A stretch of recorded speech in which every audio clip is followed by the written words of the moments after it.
En Radio Portales de Valparaíso presentamos Revelando.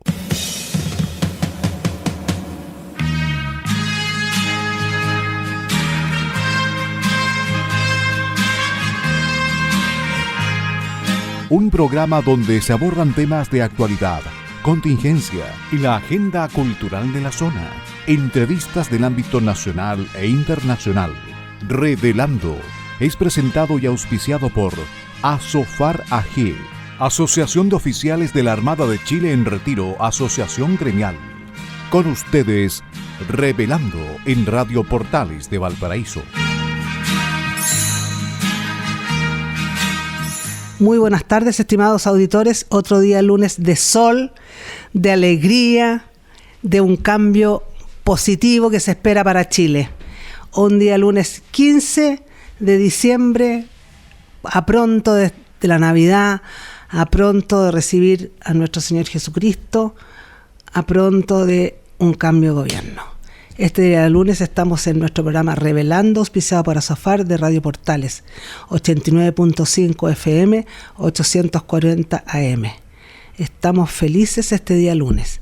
Y así, con esto queremos empezar saludando a nuestro entrevistado de hoy, que ustedes saben que siempre después de las elecciones yo llamo a algún amigo de la Fundación Piensa, y por lo general es Maximiliano Duarte, que acepta mis invitaciones para hacer un comentario político, como lo ha tenido todo Chile. Está en las radios, está en los medios, en televisión, etc.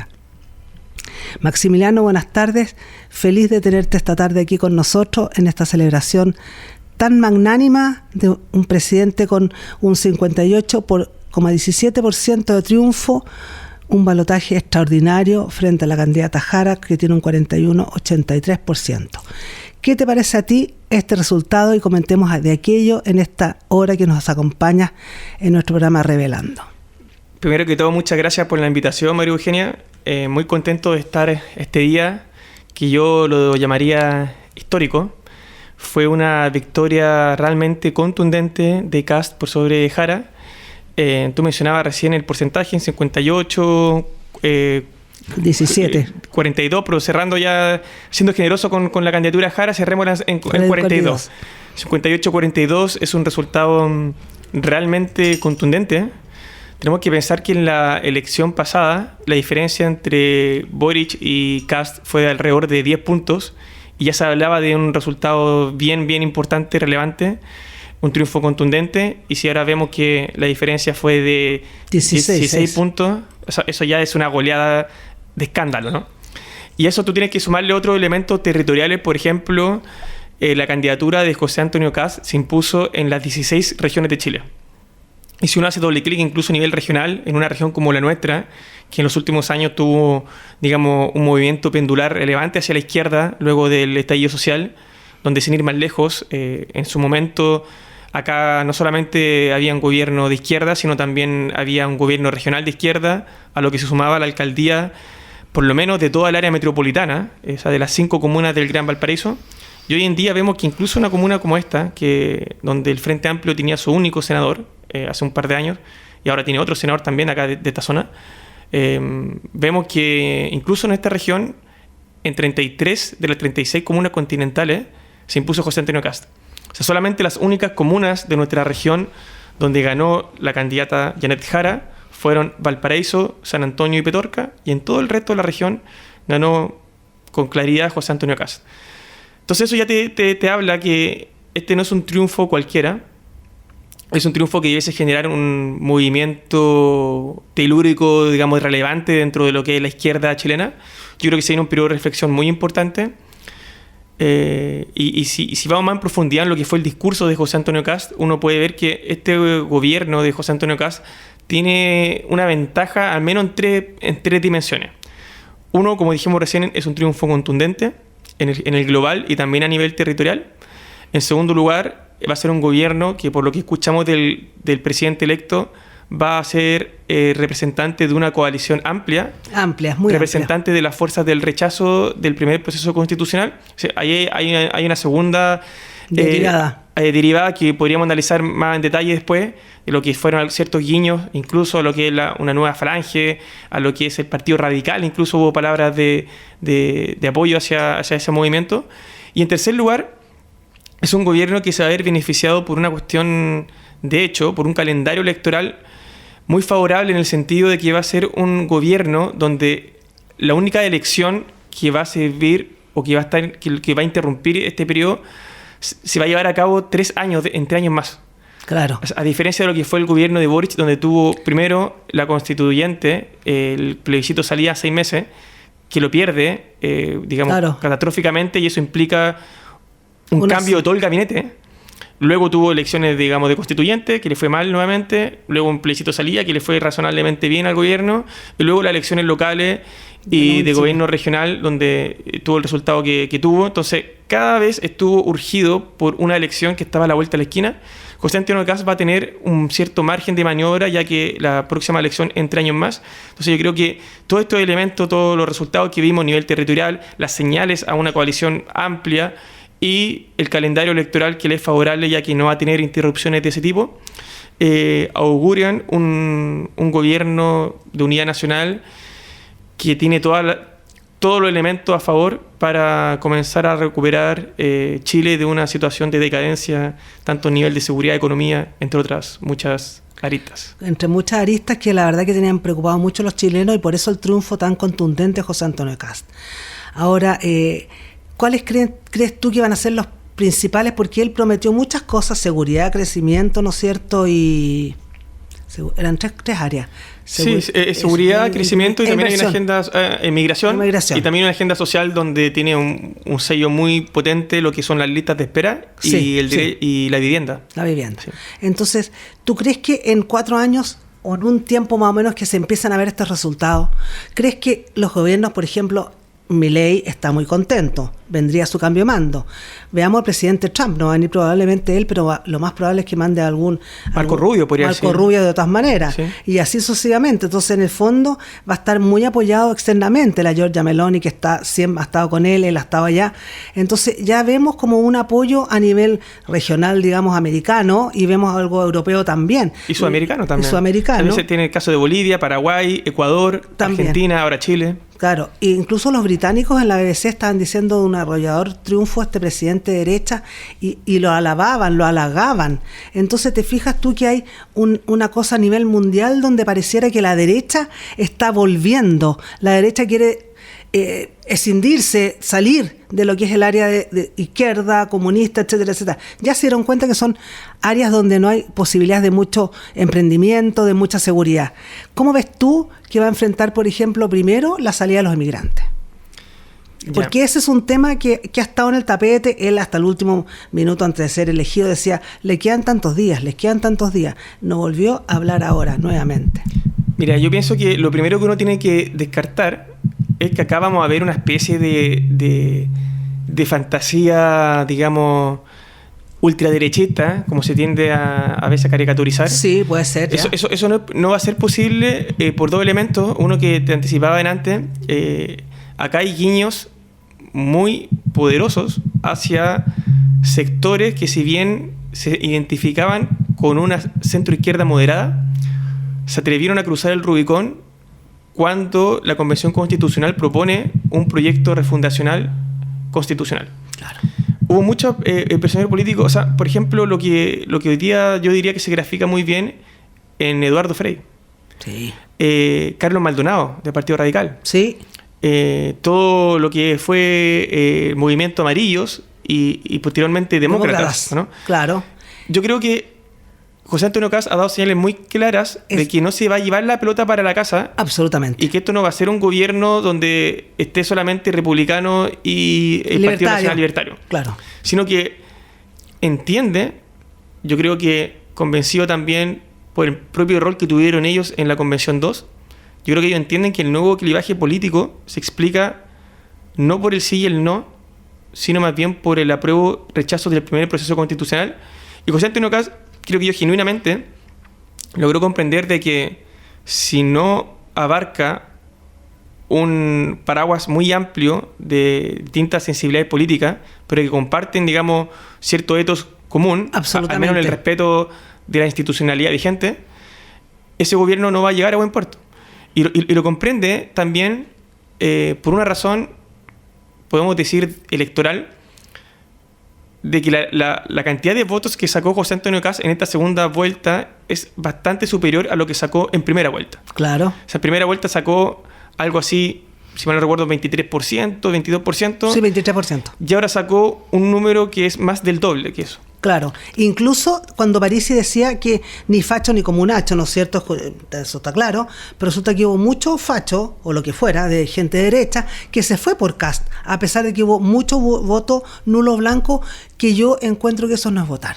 Yo creo que ¿qué opinas tú de un voto nulo o blanco? Porque pienso yo que, o sea, uno manifiesta su opinión no votando blanco o no votando nulo, o digo, o esto o lo otro, es lo que digo yo, es lo que pienso. Sí. ¿Tú qué dices? Mira, yo estoy equivocada, pero... Yo pienso que el voto nulo y blanco trató de ser capitalizado por Parisi. Claro, por supuesto. Cuando él pierde la primera vuelta y él presagiaba que el número de nulos y blancos iba a ser superior al 10% en esta elección. Algunos incluso vaticinaban que podía llegar a alcanzar algo así cercano al 14%. Y no fue así. No fue así, sacó mucho menos que el 10%. Entonces, Parisi dijo, bueno, si es que yo creo que él pensó estratégicamente, si es que ya vamos a tener un piso muy alto de nulo y blanco, y yo lo potencio esto diciendo que los nulos y blancos van a... serían los votos que hubieran sido míos. Claro. Esa fue la apuesta y le salió bastante mal. Se lo tiró por la culata porque los nulos y blancos fueron bastante testimoniales a lo que se esperaba.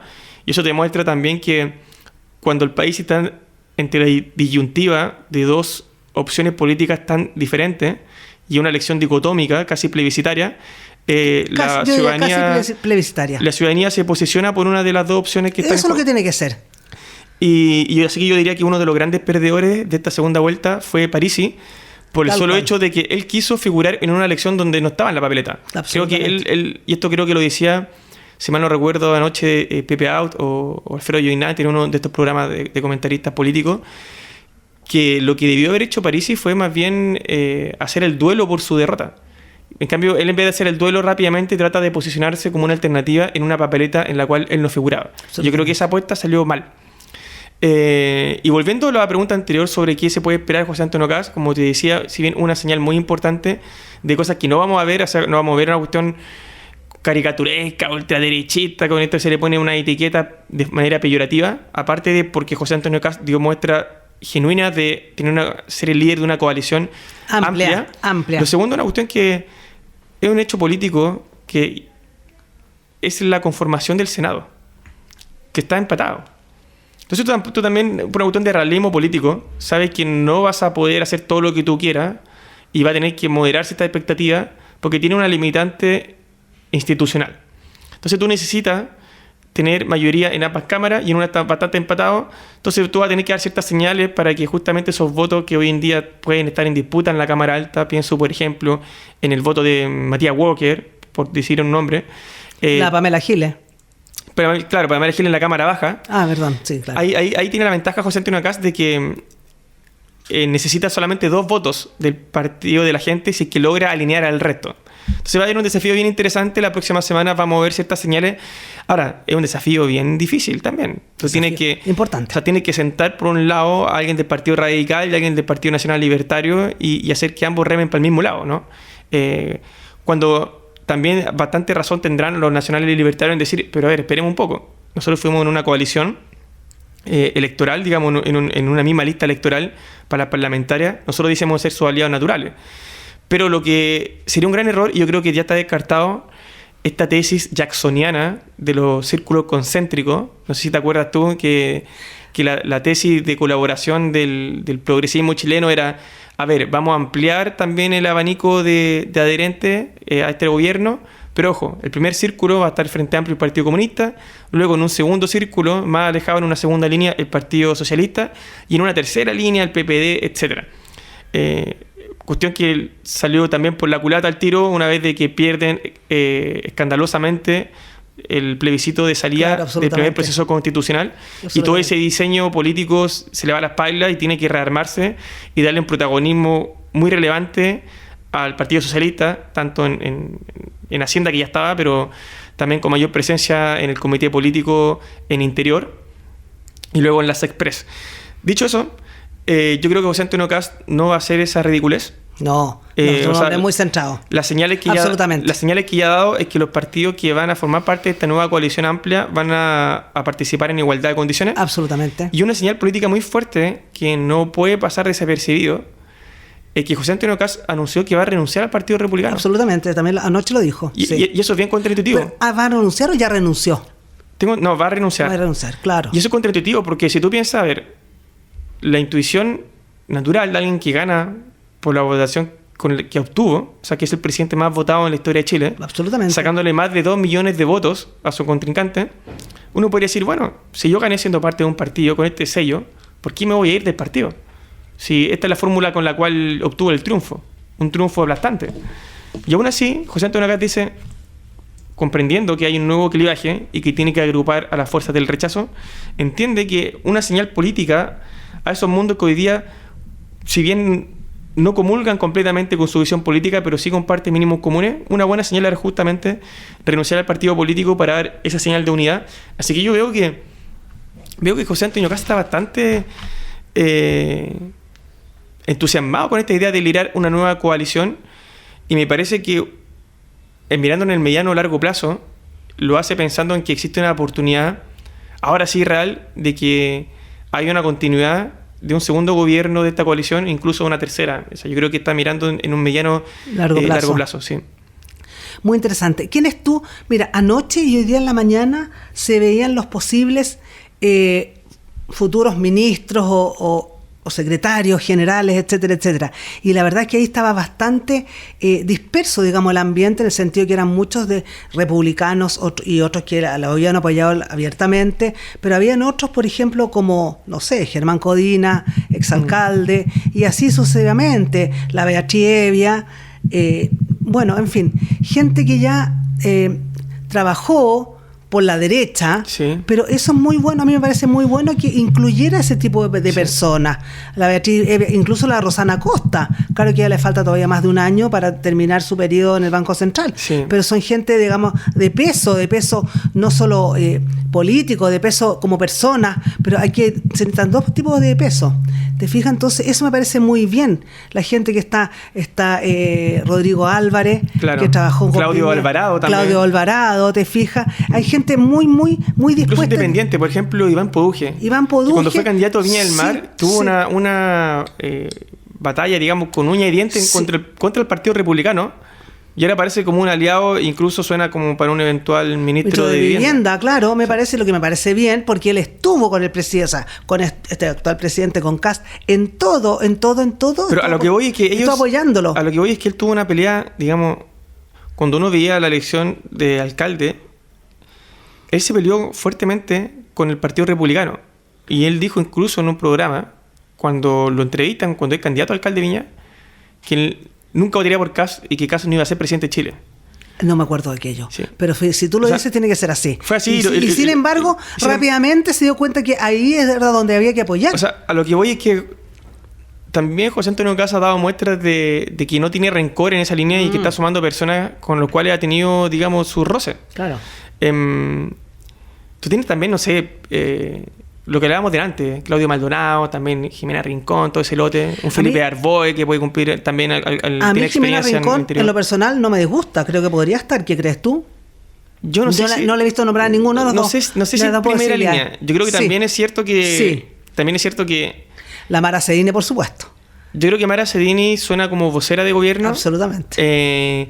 Tiene un estilo como, por así decirlo, como la contracara a Camila Vallejo, ¿no? Sí. Es como una Camila Vallejo de derecha. Absolutamente. Entonces yo creo que lo que está haciendo muy bien... Y muy inteligente. Lo que está haciendo muy bien, yo diría, la coalición, las oposiciones, es que le han dado espacio a una nueva generación que está muy huérfana de representantes.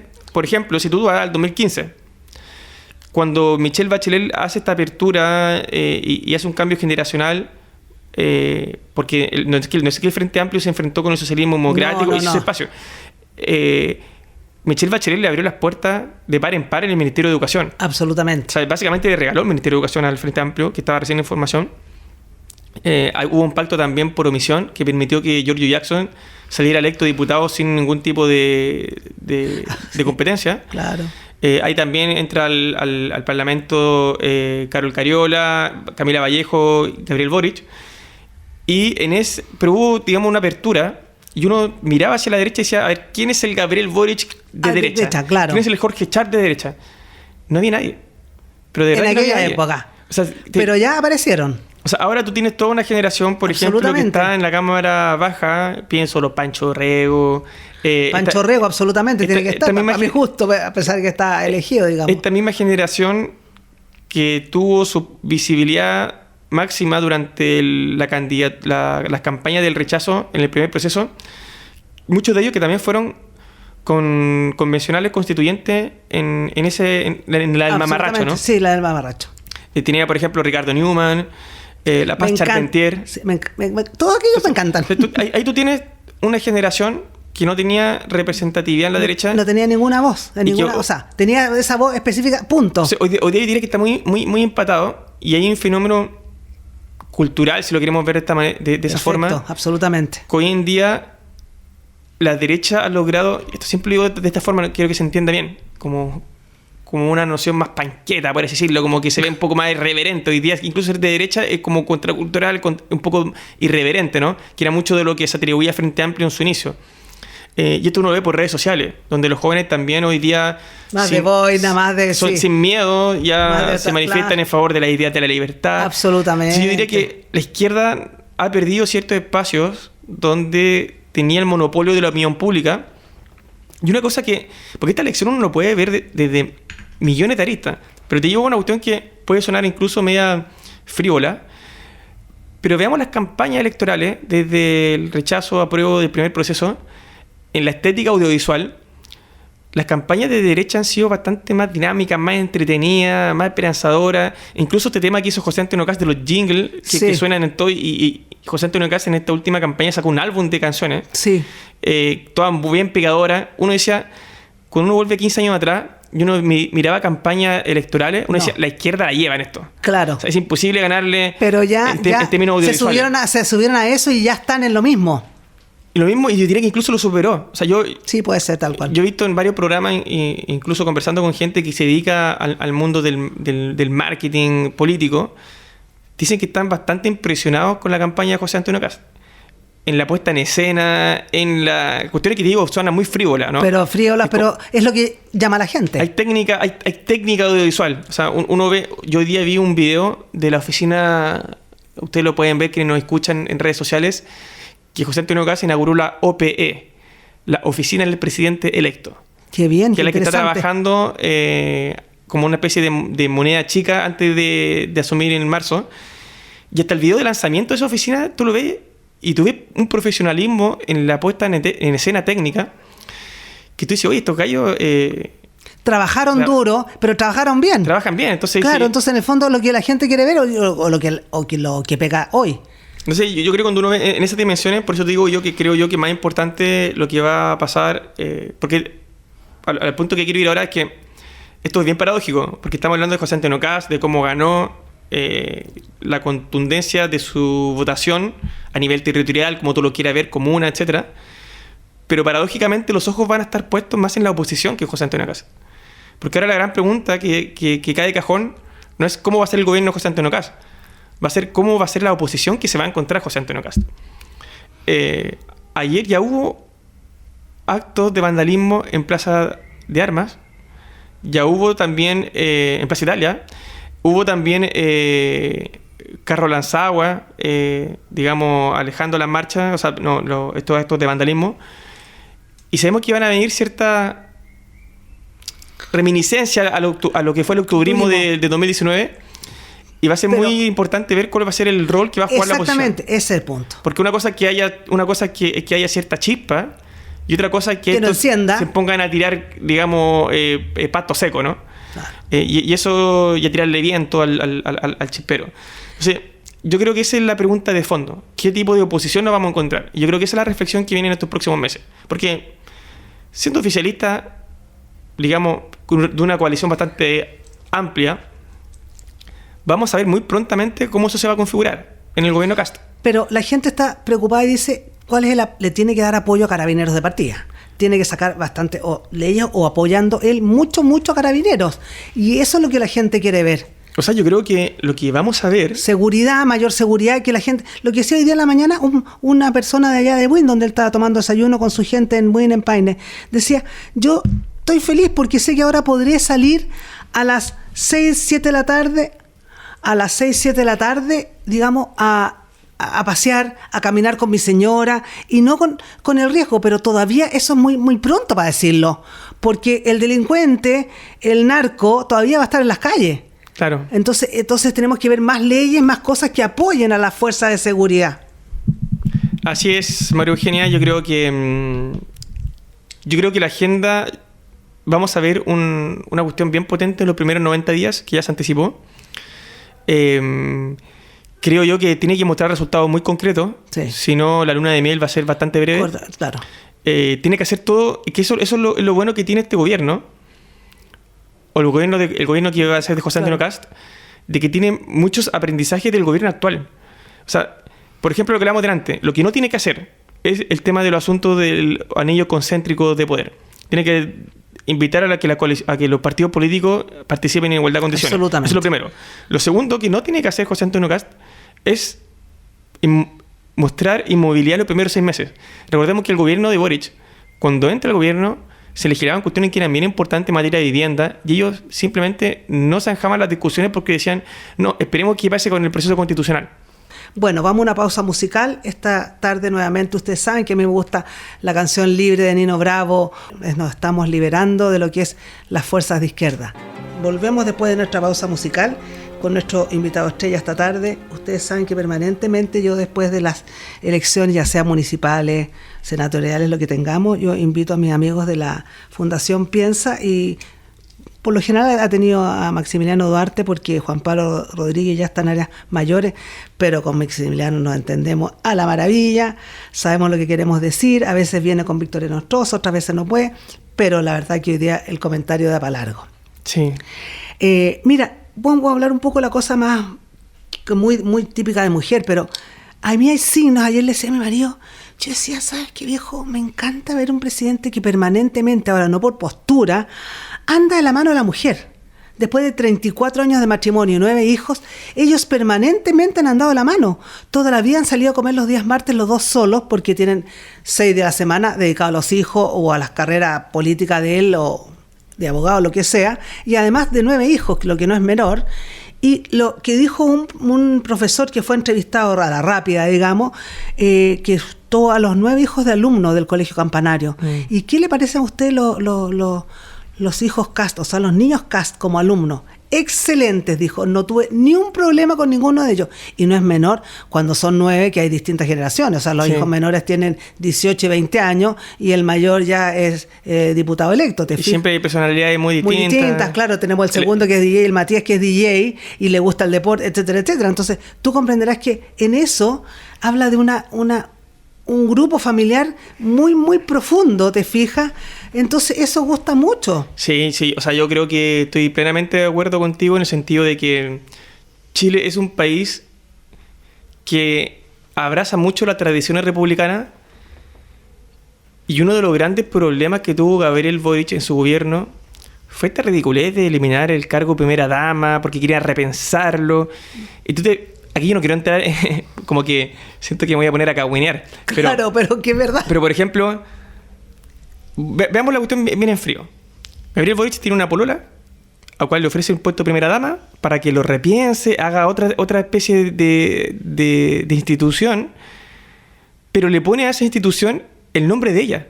Se le pone Gabinete Irina Karamanos.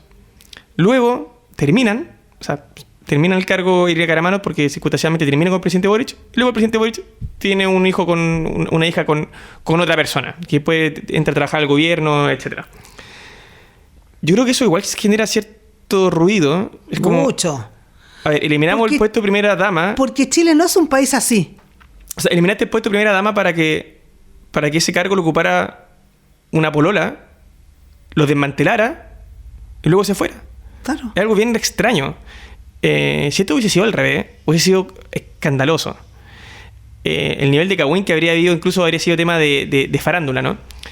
Pero que yo creo que se le ha dado poca reflexión a lo que fue ese error, donde además hay una contradicción entre habitar el cargo, es decir, los cargos no son personalistas, sino que yo ocupo un puesto porque me corresponde, pero luego yo me voy y ese puesto es lo que sigue vigente. Entonces, si tú tienes un discurso de ese tipo, no personalizas un cargo poniéndole el nombre de tu pareja.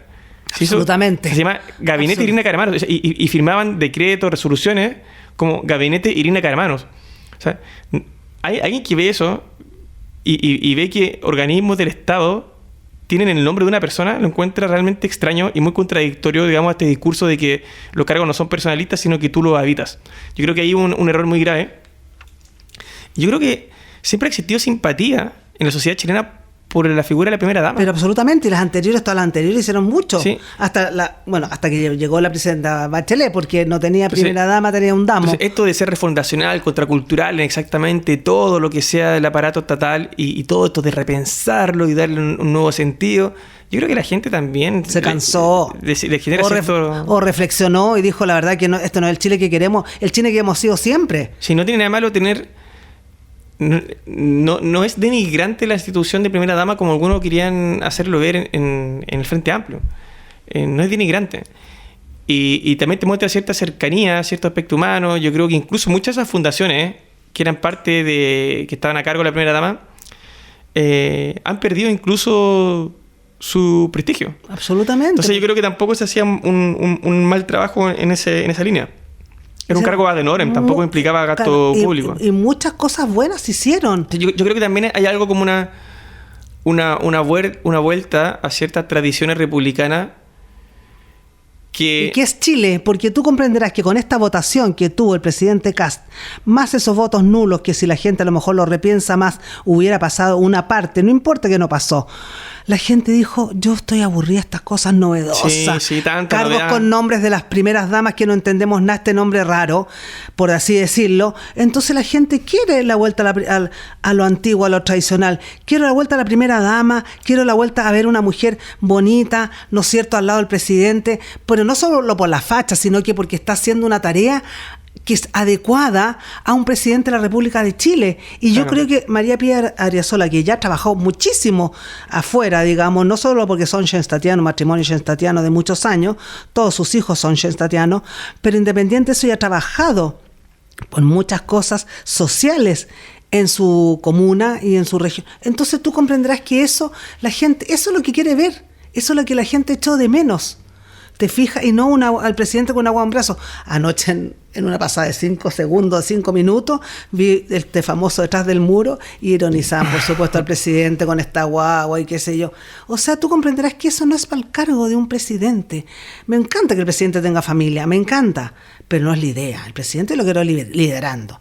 ¿Te fijas? Entonces, esas cosas que han vuelto me parece súper bien. Ahora, el presidente en la mañana tuvo un desayuno. La utilización de la corbata también. Exactamente. Muchos decían, volvió la corbata absolutamente. Entonces, vi el desayuno con su gente allá en Buena, en Paine, un desayuno con toda esa gente que lo apoyó, que fue siempre de él, independiente. A lo mejor hay muchos que no fueron ni siquiera de él, pero tomaron desayuno. Y él, claro, por supuesto, agotado, con su camisa abierta, pero él para venir a Santiago se cambió, se puso un terno diferente, una camisa, una corbata, porque así tiene que presentarse el presidente de Chile al presidente saliente. Eso me parece que es de toda lógica, y eso es lo que el chileno de hoy, el chileno del 58,17%, aplaude. Sí, y aparte, mira, que esto es súper interesante también por cómo las formas a veces pueden ser contradictorias con lo que uno trata de expresar. Porque así como te decía que hubo un error en el tema del gabinete de Irina Caramanos, porque era contradictorio con esta visión de que los cargos habitan y no se personalizan. También había algo muy contradictorio en este discurso de eliminar los privilegios que tienen algunos, pero tú en la forma mostrabas un privilegio que no tienen todos los trabajadores de Chile. O sea, imagínate, ¿quién puede ir en una organización empresarial? ¿Quién tiene chip libre para ir vestido como quiere? El gerente general, quizá. Claro. El director, el presidente de una sociedad. Pero tiene mucha gente que se levanta a las 7 de la mañana, va a trabajar a las 8 y tiene que ir impecable. Pero claro. Y sabe que si no va impecable, puede tener problemas. Entonces, yo creo que eso también era muy contradictorio en el presidente Gabriel Boric, porque él se daba un privilegio que no cualquier chileno se lo puede dar, que absolutamente. Es ir sin corbata, ir como le plazca a eventos donde porque claro, él es el jefe, ¿no? Entonces uno diría, claro, como él es el jefe puede ir como quiere.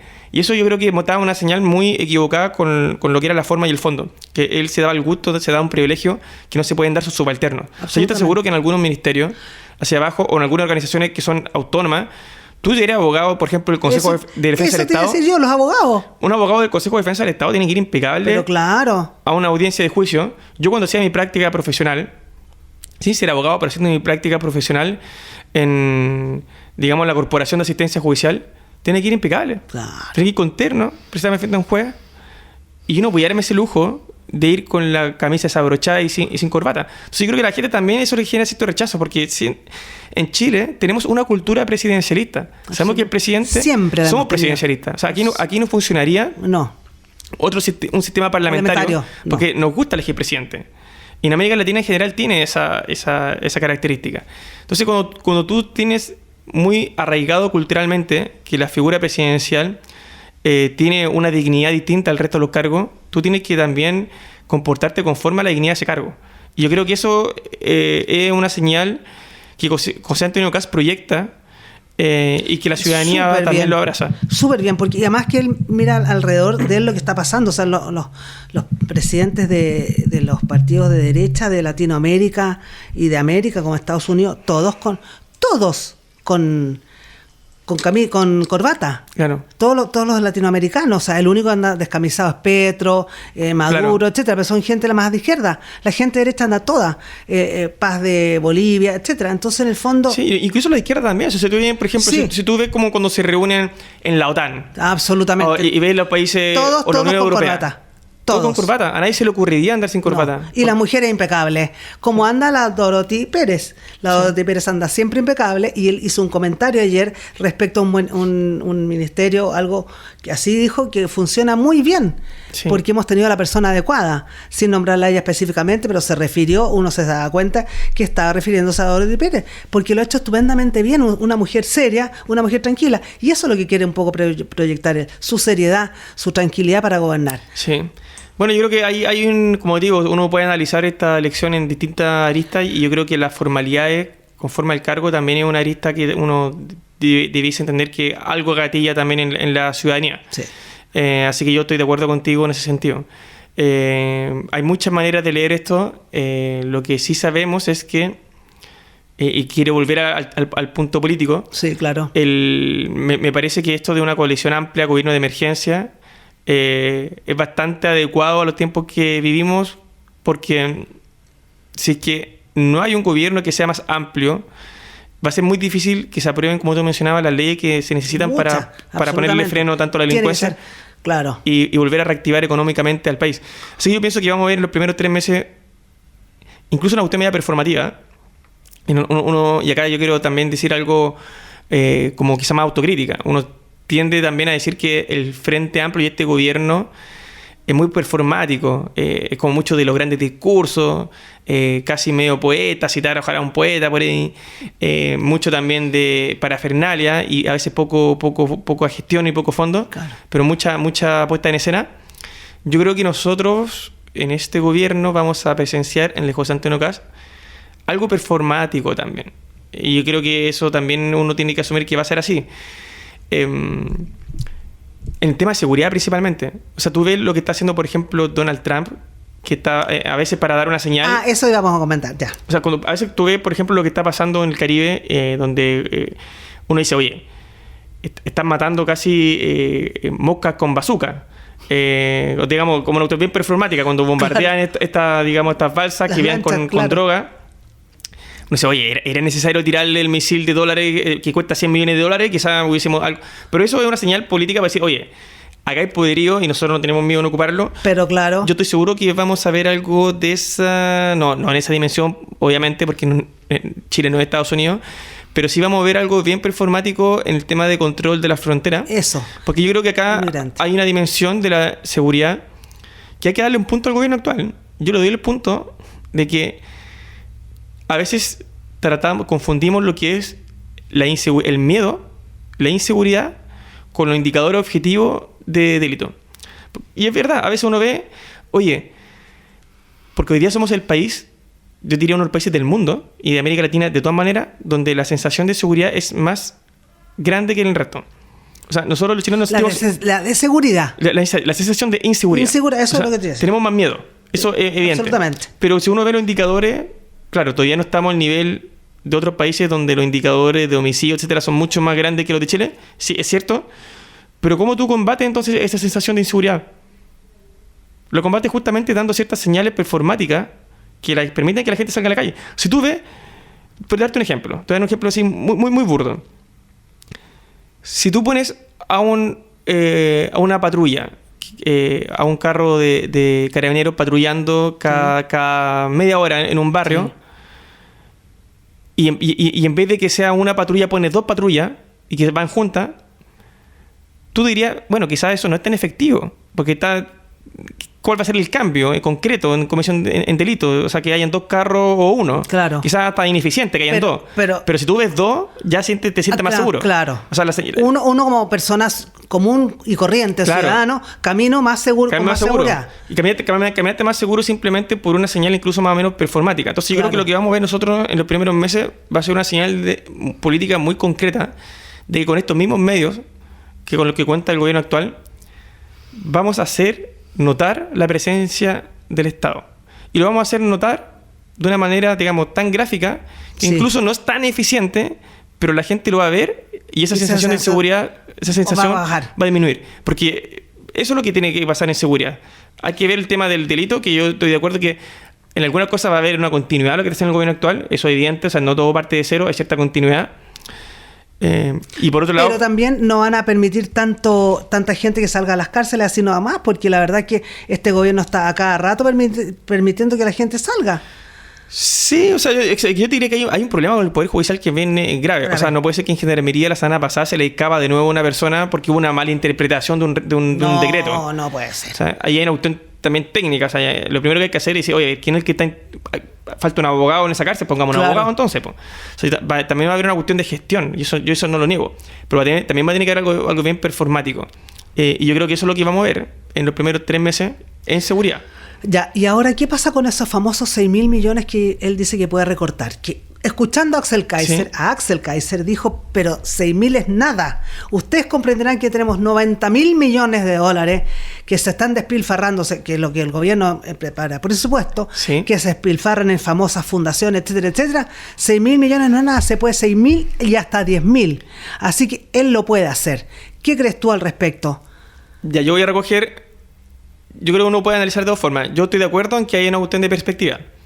La gente nunca entendió todos los 6.000 millones de dólares. Te digo el tiro. Esta fue una cuestión muy de la élite. Y yo te diría que fue una cuestión que ni siquiera fue implementada por el gobierno, esa retórica. Fue incluso de Evópoli. Por la candidatura de Evelyn Matei, para mostrar que ellos eran más técnicos. Decían, no es posible 6.000. ¿Pero qué te proponía Evelyn Matei? Evelyn Matei te proponía algo cercano a los 3.000. Claro, o sea, 4.000, pero en 4 años. O sea, acá la discusión, para dimensionar la discusión, acá lo que estamos discutiendo no son 6.000 millones de dólares. En el fondo estamos discutiendo 3.000. Porque el otro programa también incluían una reducción de más o menos del orden de los 3.000. O sea, acá el problema son 3.000 millones de dólares, no 6.000. Eso es lo primero. Lo segundo, sí es verdad que cuando uno esto lo ve en perspectiva, claro, si yo te digo, oye, 6.000 millones de dólares es harto poco, chuta, ¿qué haría uno con 6.000 millones de dólares? O sea, claro, si uno lo ve esa perspectiva, es una millonada de plata. Pero claro que Pero si uno lo ve de la perspectiva de lo que maneja el Estado, que como tú mencionas, el presupuesto anual es cercano a los 90.000 millones, claro. Ahí ya tienes que 6.000 de 90.000 es menos que un... ¿Cuánto? Estamos hablando de... Menos del 10%. Claro, alrededor, pongámosle 10%. Ya, pero menos. 10%. Incluso tú podrías decir alrededor de...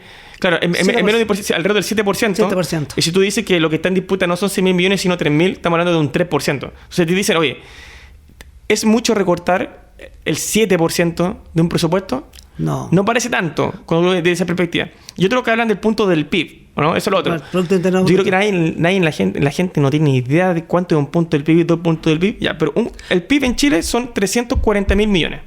Te lo pinto así. 340.000 millones. O sea que un punto del PIB son 3,4 millones de dólares. 3.400 millones de dólares. 3.400. Entonces, si yo te digo, vamos a ir a reducir 6.000 millones de dólares. ¿Cuánto equivale eso de punto del PIB? Son menos del 2%. O sea, menos de 2 puntos del PIB. También suena poco, ¿no? Cuando uno lo pasa a PIB. Claro. Entonces, si tú lo pasas a presupuesto nacional, es alrededor de un 6-7%. Y si tú lo pasas a puntos del PIB, es menos de un 2%. 2 puntos O sea, se puede. De que se puede, se puede. Claro. El punto, y esto lo ha dicho José Antonio Kast, de estos 6.000 millones, ¿cuánto necesita ley y cuánto se puede hacer por reglamento? Es el Y ahí José Antonio Kast dice que son 3.000 por medida reglamentaria, mayor fiscalización, por ejemplo, y 3.000 millones son por el Congreso. Entonces, esos 3.000 millones, yo te diría, del Congreso, claro, uno lo tenía que poner entredicho por lo que hablamos delante, de que el Parlamento está más o menos igualado en el Senado. Entonces tú necesitas, digamos, cierto apoyo del otro lado del río para que te den esos votos y poder implementar, digamos, esa rebaja. Entonces yo diría que la cuestión no va a ser 6.000 millones al final, pero lo que está claro es la dirección, porque acá hay dos direcciones. Una es no hacer ningún cambio, ninguna reducción y seguir bicicleteando y seguir con déficit fiscal, que ya llevamos 3 años, más de 4 años con déficit fiscal. No podemos seguir así. Gastando más de lo que ingresamos. Y además que tenemos un problema con la dirección de presupuestos actual del gobierno de Boric, que subestima los gastos y sobreestima los ingresos. Pero claro. Esto partió de Bachelet 2, cuando dijeron que la reforma tributaria de Bachelet 2 iba a recaudar 5 puntos del PIB y terminó recaudando 1,5.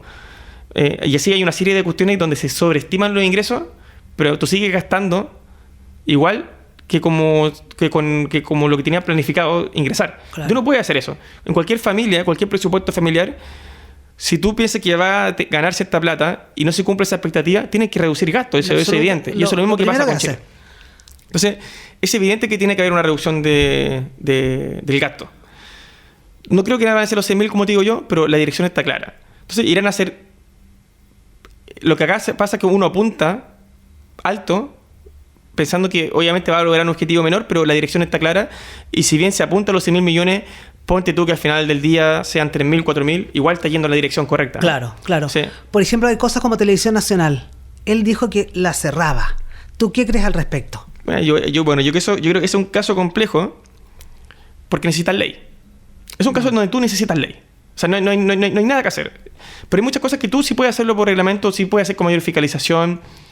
Y yo creo que ahí sí hay harto margen para poder hacer reducción. O sea, se podría hacer. Se puede hacer, sí. Y lo que yo creo que sí van a alzar los votos es quizás para cambiar el modelo de gestión de TVN. Quizás yo no conozco el caso en detalle, claro, pero quizás haya que entrar a picar, a ver, tenemos un directorio de cuántas personas, quizás tenemos que ver los requisitos en cómo son esos directores. Claro. Y quizás por ley de presupuesto hacer una rebaja también en los fondos que van disponibles a TVN, una rebaja, quizás no eliminarlo.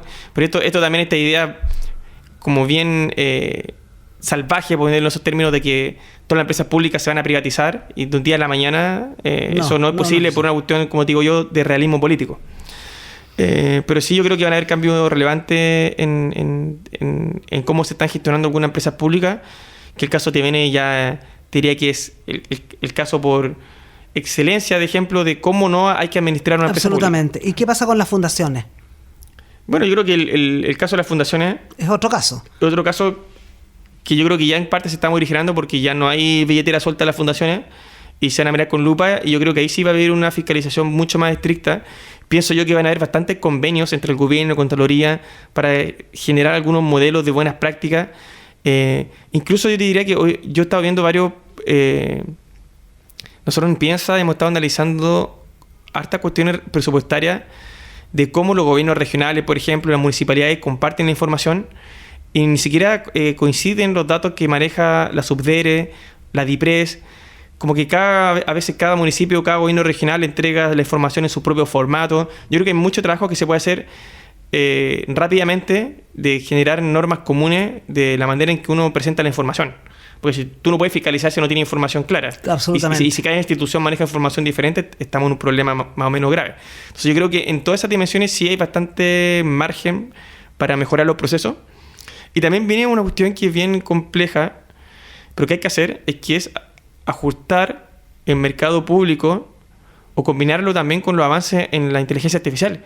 O sea, no puede ser que solamente se esté utilizando inteligencia artificial en el sector privado. No, exactamente. Eso se vio ayer ya, incluso estuvo Rodrigo Álvarez hablando al respecto. Entonces, tú también tienes que hacer un proceso de modernización del Estado que vaya acorde a la tecnología disponible. Eso, modernización del Estado, es un tema bastante bueno y bastante amplio que debería de tomar nuestro presidente futuro.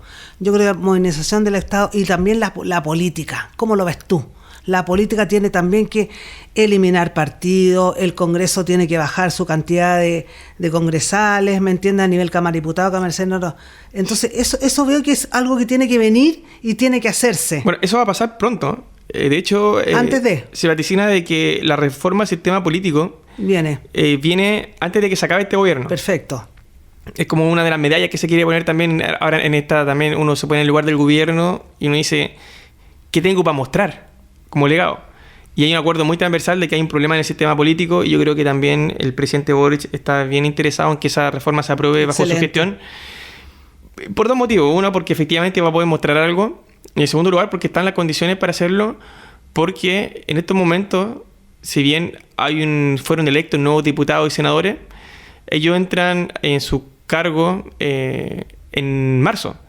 Entonces hay muchos parlamentarios que hoy día están en ejercicio y que van a aprobar esa reforma, que no van a tener esa presión de legislar para ser reelectos, porque ya se van. Claro. Entonces, al no tener esa presión, pueden, por así decirlo, legislar libremente y en esa libertad que les da el que se van, muchos dicen que este es el momento indicado para aprobar esa reforma. Y además que es una cosa curiosa, porque uno que ve, yo veo el programa Sin Filtro permanentemente, pero aquellos PDG que están en el panel de izquierda, digamos, ahora se cambiaron al panel de derecha, como Javier Olivares, que me parece estupendo este cabro, y un periodista que estuvo en Estados Unidos muchos años, y la verdad que él está muy clarito en el panel. O sea, ¿te fijas? Y gente así, ¿te fijas? Entonces, el PDG creo que va a actuar. Y la Pamela Giles, que una cosa. Bueno, eso es una bala al aire. Nunca sabe, uno tira una moneda al aire y ver de qué sale. Entonces, se puede despertar un día, sale cara y otro sale cruz. Una cuestión que es completamente impredecible. Pero creo yo que los parlamentarios del PDG van a ser bastante más pragmáticos y van a votar por proyecto. O sea, yo encuentro muy extraño que el PDG, por ejemplo, se oponga en los primeros meses de gobierno, cuando más encima va a tener viento de cola el José Antonio Kast, se opongan a normas para regular mejor la inmigración. Muchas gracias, Maximiliano Dorta, por esta tarde con nosotros. Cariño a la Fundación Piensa, y se despide de ustedes nuevamente María Eugenia Martínez hasta un próximo lunes. Muchas gracias a todos por su audición. En Radio Portales de Valparaíso hemos presentado